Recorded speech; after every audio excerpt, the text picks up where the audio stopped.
Hello friends, welcome to my channel Shanta's Kitchen. Shanta's কিচেনে আপনাদের সবাইকে অভিনন্দন জানাচ্ছি আর আশা করছি আপনারা সকলে ভালো আছেন, সুস্থ আছেন। তো আমি আজকে আপনাদের জন্য শান্তস কিচেনে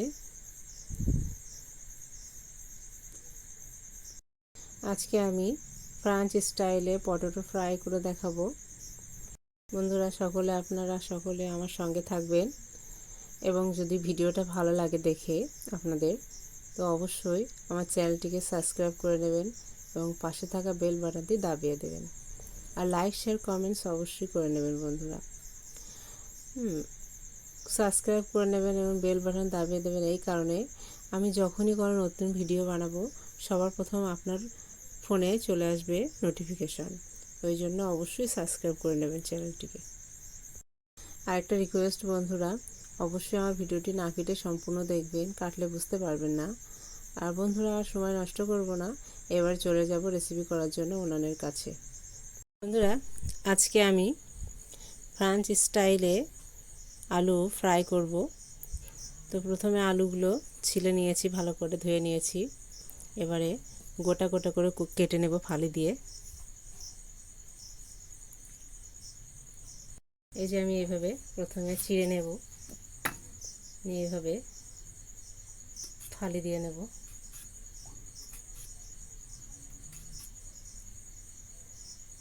এভাবে গোটা গোটা করে কেটে নেব আলুগুলো।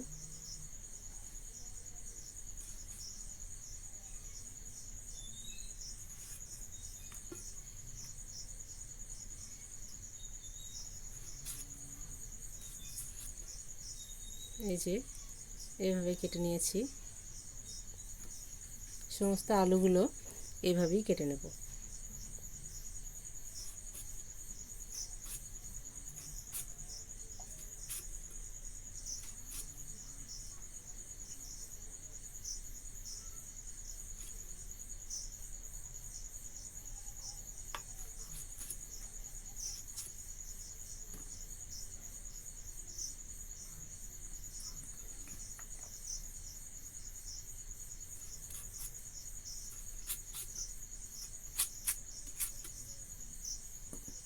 এই যে আবার একবার দেখিয়ে দিচ্ছি, এটা সোজা করে নিতে হবে।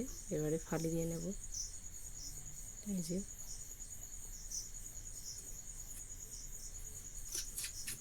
আপনারা, আমি এভাবে বটিতে করছি, আপনারা ছুরি বা চাকুতেও করতে পারেন বা অন্য কিছুতেও করতে পারেন। এই যে এরকম সাইজের করে কেটে নেব সবগুলো এভাবে কেটে নেব। সমস্তগুলো কাটা হয়ে গেছে, এই সাইজে কেটে নিয়েছি সমস্তগুলো, এই সাইজে। এই যে এভাবে। এবারে আরেকটু ভালো করে ধুয়ে নেব। আমি আলুগুলো ভালো করে ধুয়ে নেব। আজকে ফ্রান্স স্টাইলে পটেটো ফ্রাই করে দেখাবো ডিম দিয়ে। পরিষ্কার করে আগে ধুয়ে নেব।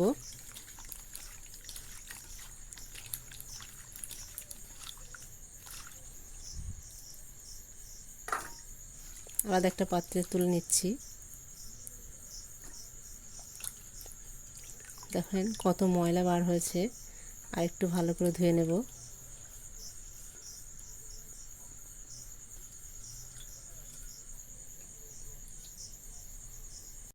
আরেকবার ভালো করে ধুয়ে নেব।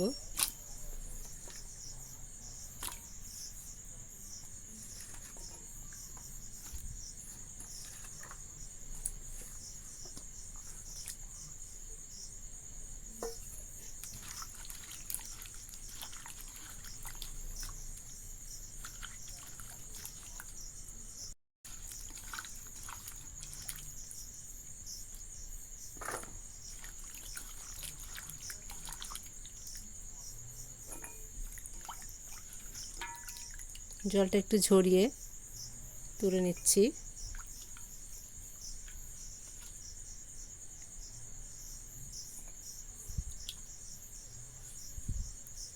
সমস্ত আলু ধোয়া হয়ে গেছে। এবারে একটা পাত্রে আলুগুলো নিয়ে নিচ্ছি। জলটা হালকা ঝরিয়ে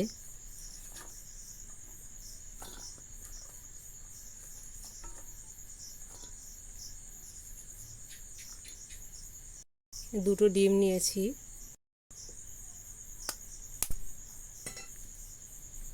দুটো ডিম দিয়ে দেবো এর মধ্যে। আমি আলুটা একটু বেশি নিয়েছি ওই জন্য ডিম দিয়েছি, আপনারা কম নিলে দুটো নিয়েছি ডিম। আপনারা কম কম পরিমাণে করলে একটা ডিম দিয়েও করতে পারেন।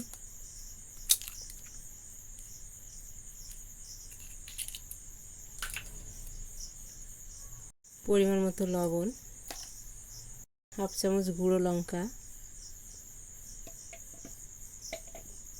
এখানে আপনারা কালার সৌন্দর্যের জন্য ফুড কালারও ইউজ করতে পারেন, আমি এখানে করছি না। তো এগুলো ভালো করে আগে মেখিয়ে নেব।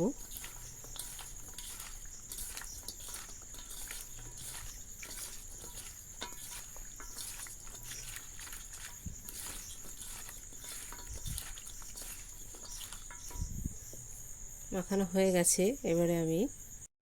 এবারে দিয়ে দেব ময়দা, অল্প অল্প করে দেব আর মেখে নেব এটা।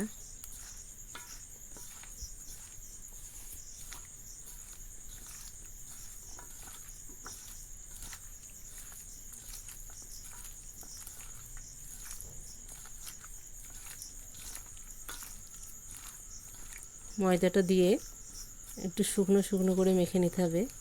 আরও লাগবে কারণ নিচে এখনও পাতলা তরল রয়েছে।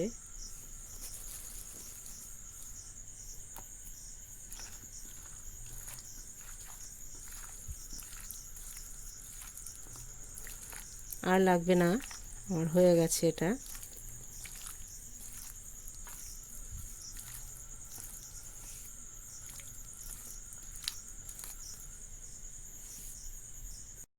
এটা মাখানো প্রায় শেষ।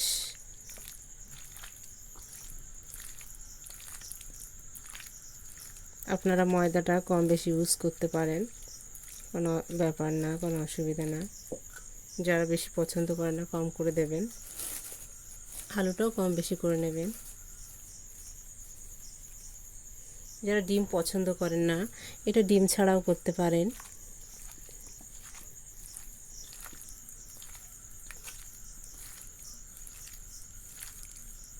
বা একটা ডিম দিতে পারেন, অল্প হালকা ডিম।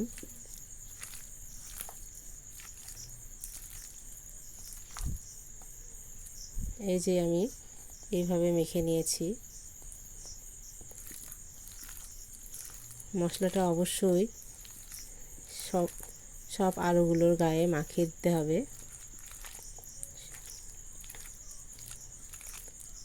আর লবণটা অবশ্যই ঠিকঠাক হতে হবে, নাহলে স্বাদটা ভালো লাগবে না। বন্ধুরা এটা মাখা হয়ে গেছে। এবারে আমি উনানে চলে যাব। কড়াই গরম হয়ে গেছে, তেল দিয়ে দিচ্ছি। আপনারা যে কোনো তেল ইউজ করতে পারেন, যে তেল আপনারা খান ওই তেল ইউজ করতে পারেন।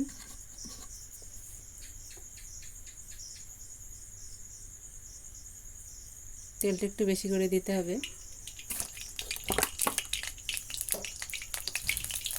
তো দেখে বুঝতে পারছেন তেল হয়ে গেছে।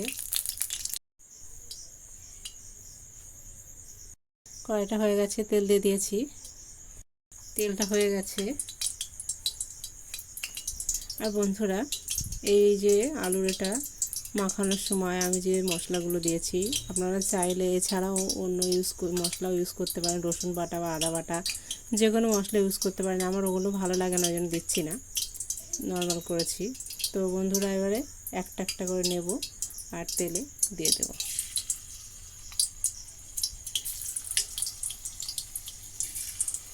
একসঙ্গে অনেক দেওয়া যাবে না, একটা একটা করে দিতে হবে, নাহলে একটার সঙ্গে আরেকটা লেগে যাবে।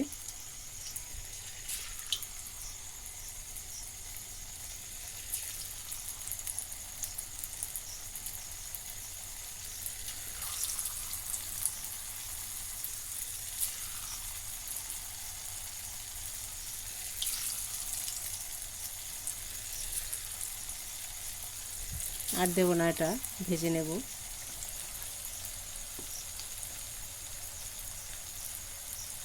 হ্যাঁ, আর গ্যাসের ফ্লেমটা অবশ্যই লো করে দেবেন, আর উনানে হলে অবশ্যই হালকা আঁচে ভাজবেন এটা।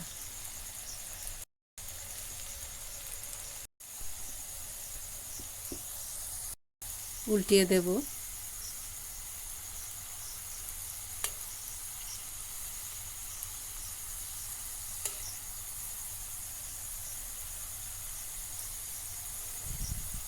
একটু লাল লাল করে তুলে নেব। ফ্রাই করা পটেটোগুলি সব উপরে তেলের উপরে ভেসে চলে এসছে। এটা হয়ে গেছে, তুলে নিচ্ছি।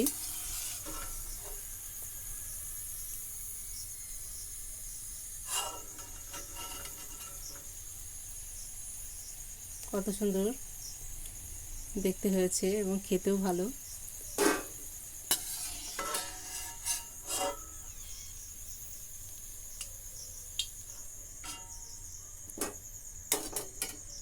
আবার দিয়ে দিচ্ছি একই প্রসেসে।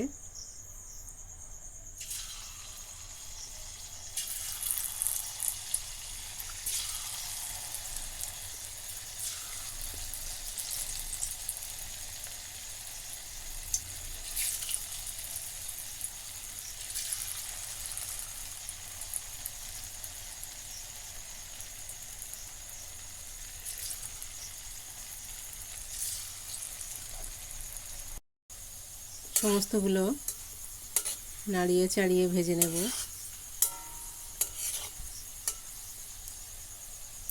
সমস্তগুলো এভাবে ভেজে নেব। এই ফ্রাই করা পটেটোগুলি বাচ্চা বড় সকলে খেতে পারবেন, এবং আত্মীয় আসলে পরিবেশন করলেও দারুণ খেতে। পরিবেশন করলেও করতে পারেন, নাস্তা হিসেবেও খেতে পারেন সকাল বিকালে। সমস্তগুলো ভাজা হয়ে গেছে এগুলো। আর বন্ধুরা, এভাবে সমস্তগুলো আমি ভেজে নেব আর ফ্রাই করে নেব।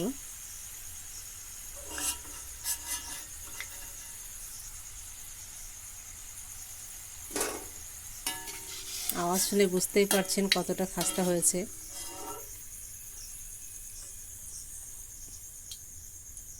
উপর থেকে কুরকুরে খাস্তা, কিন্তু ভিতর থেকে খুব নরম।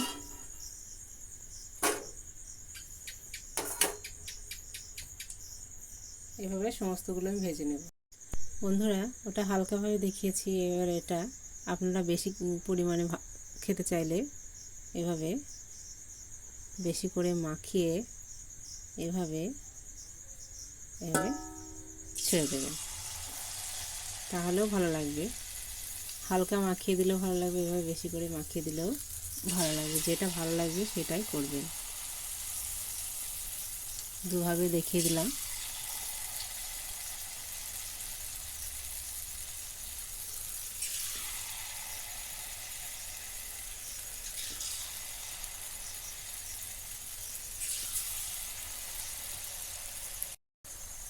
ভাজা হয়ে গেছে, তুলে নিচ্ছি।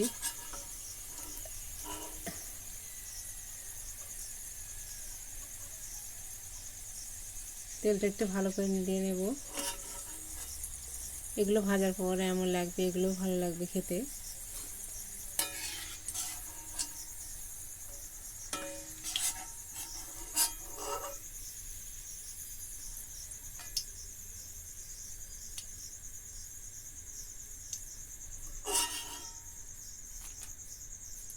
হয়ে গেছে সব, সমস্তগুলো ভাজা হয়ে গেছে। এই যে এরকম সাইজের হয়েছে, এরকম দেখতে হয়েছে। দেখেন বন্ধুরা, কতটা সুন্দরভাবে ভিতরে একদম গলে নরম হয়ে গেছে। আরেকটা দেখাচ্ছি।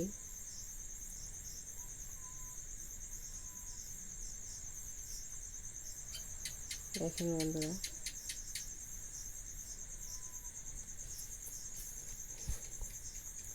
তো বন্ধুরা, আমার এই রেসিপিটা যদি আপনাদের ভালো লাগে তো অবশ্যই আমার চ্যানেলটিকে সাবস্ক্রাইব করে নেবেন এবং পাশে থাকা বেল বাটনটি দাবিয়ে দেবেন, আর লাইক শেয়ার কমেন্টস অবশ্যই করে নেবেন বন্ধুরা।